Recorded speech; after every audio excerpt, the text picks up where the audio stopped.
आरोही ही पुण्यातील एका मध्यमवर्गीय कुटुंबातील मुलगी. तिचं बालपण शिस्तीचं पण प्रेमळ होतं. आई वडील शिक्षक होते. तिला लहानपणापासून पुस्तकाची, कविता ऐकण्याची आणि गाण्याची खूप आवड होती. अभ्यासात ती पहिली असली तरी मनात खूप संवेदनशील होती. तिचं स्वप्न होतं की एक दिवस वैज्ञानिक व्हायचं, पण मनाच्या कुठल्यातरी कोपऱ्यात एक शांत प्रेमळ जोडीदार मिळावा अशी ही तिची सुप्त इच्छा होती. ती पुण्यातील विद्याप्रतिष्ठान महाविद्यालयामध्ये BSc करत होती. एक दिवस त्यांच्या वर्गात एक नवीन विद्यार्थी आला, संकल्प देशमुख. संकल्प हा औरंगाबादहून पुण्यात आला होता. उंच, गोरा, हलकसं, मिश्किल हास्य आणि डोळ्यात एक वेगळंच गूढ. तो नवीन असला तरी त्याच्या बोलण्यात एक आत्मविश्वास होता. आरोही त्यांच्याकडे बघून थोडी गोंधळली होती, कारण तिचं मन पहिल्यांदाच कोणासाठी असं अवस्थ झालं होतं. पहिल्याचा आठवड्यात संकल्पने एका प्रेझेंटमध्ये काही मुद्द्यावर आरोहीला मदत घेतली. त्या छोट्याशा चर्चेतून त्यांच्या मैत्रीची सुरुवात झाली. हळूहळू लायब्ररीमध्ये जागा शेअर करणं, नोट्सची देवाणघेवाण आणि एकमेकांशी मन मोकळं करणं ही त्यांची ओळख मैत्री सुरुवाती होती. एक संध्याकाळी कॉलेजच्या कॅम्पमध्ये दोघं चालत असताना संकल्पने सहज विचारलं, तुला प्रेम म्हणजे काय वाटतं? आरोही काही वेळ शांत राहिली, मग हळूच म्हणाली, प्रेम म्हणजे जेव्हा तुझ्याशी बोलताना काळ वेळ भान हरवतं. ते ऐकून संकल्पेच्या चेहऱ्यावर गोड हास्य आलं, पण तोही गंभीर होऊन म्हणाला, माझ्या आयुष्यात जर खरंच कुणी खास आहे तर ती खूपच आहे. त्या दिवशी काही औपचारिक प्रपोज नव्हता, पण त्यांच्या नात्याला नाव मिळालं प्रेम. पुढची 2 वर्ष म्हणजे त्यांच्यासाठी सोन्याचे दिवस होते. गच्चीवर बसून गप्पा मारणं, लायब्ररीच्या टेबलावर एकत्र अभ्यास करणं आणि रविवारचं फेवरेट कॅन्टीन चहा, सगळं काही खास होतं. संकल्प आरोहीसाठी नेहमी कविताही लिहायचा. एकदा त्याने लिहिलं, तू नाहीच तरी मी जगू शकतो, पण तुझ्याशिवाय ते आयुष्य पूर्ण नाही वाटतं. आरोही त्यासाठी गाणी म्हणायची आणि त्यांच्या प्रत्येक यशामागे तिची पाठिंब्याची उली असायची. पण प्रेम म्हणजे फक्त गोड एक नसताना.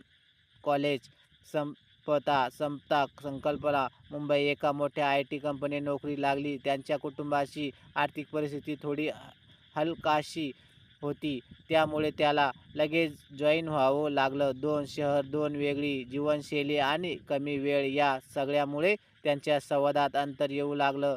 एकदा आरोहीने रात्री मेसेज केला, तू इतका बदललास का की माझ्या प्रश्नांनाही उत्तर द्यायला वाटत नाही? संकल्पने उत्तर दिलं, बदललो नाही, फक्त हरवतोय थोडासा आयुष्यात आणि जबाबदाऱ्यामध्ये. गैरसमज वाटत गेले. आठवड्याला एक कॉलेजवर ते आले. आरोही खूप वेळ वाटत पाहिली. शेवटी एक दिवस तिने निर्णय घेतला, ज्यांना माझ्याशी बोलायला वेळ नाही त्यासाठी मी का थांबू? आरोही खचली, पण ती अशक्त नव्हती. ती आपलं MSc पूर्ण करत होती, राहिली स्पर्धा परीक्षा दिली आणि एका नामांकित रिसर्च फाउंडेशनमध्ये निवड झाली. तिचं स्वप्न हळूहळू पूर्ण होतं, पण मनात एक रिकामी जागा होती. संकल्पची दरवर्षी त्यांच्या कॉलेजच्या गेटजवळच्या चहाच्या टपरीवर ती त्यांच्या आठवणींना भेटायला यायची. ती वाट पाहत होती, पण बोललं नव्हतं.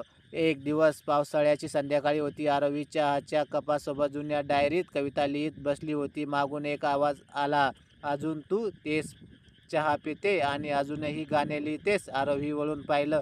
संकल्प समोर उभा होता. दोघं काही एक क्षण फक्त एकमेकाकडे पाहत राहिले. मग संकल्पने तिच्यासमोर एक पुस्तक ठेवलं. त्यात तिने तिच्याविषयी लिहिलेलं होतं. माझा वेळ तुझ्याशिवाय थांबत नव्हता, पण धीर नव्हता पुन्हा समोर तज्ञ यायचा. आज आलोय कारण अजूनही मी तुझ्यावर प्रेम करतो. आरोहीच्या डोळ्यात पाणी आलं, पण यावेळी गाळण्यासारखं काहीच उरलं नव्हतं. आज संकल्प आणि आरोही दोघेही त्यांच्या क्षेत्रात यशस्वी झाले. संकल्पने स्वतःची कंपनी सुरू केली आणि आरोही संशोधक म्हणून देशात प्रसिद्ध झाली. पण त्यांच्या आयुष्यातलं सगळ्यात मोठं यश म्हणजे ते एकमेकांचे आयुष्य परत आले. लग्नाचा तो दिवस अगदी स्वप्नप्रवत होता. घरातल्या मोजक्या लोकांच्या साक्षीने, साध्या पण आत्मीयतेने भरलेल्या समारंभात आरोही आणि संकल्प एकमेकांच्या आयुष्यभराचे साथीदार झाले. आरोहीने पांढऱ्या चंदेरी साडीवर ओढणी घेतली होती, तर संकल्प पारंपरिक पांढऱ्या कुर्तामध्ये होता. दोघांच्या डोळ्यात आनंदाच्या अश्रूमध्ये लपलेली एक शांती होती. शेवटी आपण एकत्र आलो. लग्नानंतर सुरुवातीचे काही महिने हे समजदारपणाचे होते. दोघेही नवीन जबाबदाऱ्यांचे शिकत होते. ऑफिस, घर वेगळंच, व्यवस्थापन सगळंच नवीन होतं. संकल्प सकाळी लवकर ऑफिसला जायचा. आरोही त्याच्या रिसर्च सेंटरमध्ये दिवसेंदिवस नवीन प्रोजेक्टवर काम करत होती. पण रात्रीचे जेवण मात्र एकत्र घ्यायचे.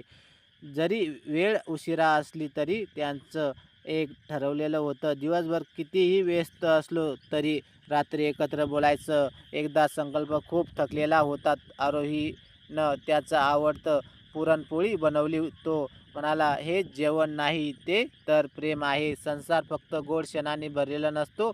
एकदा संकल्पेचा एक प्रोजेक्ट फसला. त्यात आत्मविश्वास हरवलं. त्याने स्वतःला आतमध्ये बंद करून घेतलं. आरोहीने त्याला समजावलं नाही, फक्त त्याच्यासोबत शांत राहिली. आरोहीने त्याच्यावर विश्वास दाखवला आणि त्याला वेळ दिला.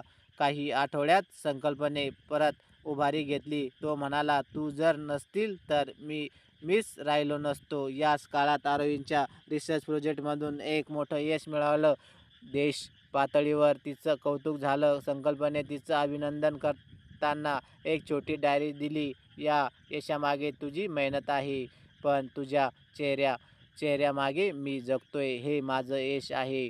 लग्नाच्या दुसऱ्या वर्षी आरोहीने त्याला सांगितलं, मी आई होणार आहे. संकल्प अवाक झाला. काही क्षण तो काहीच बोलला नाही.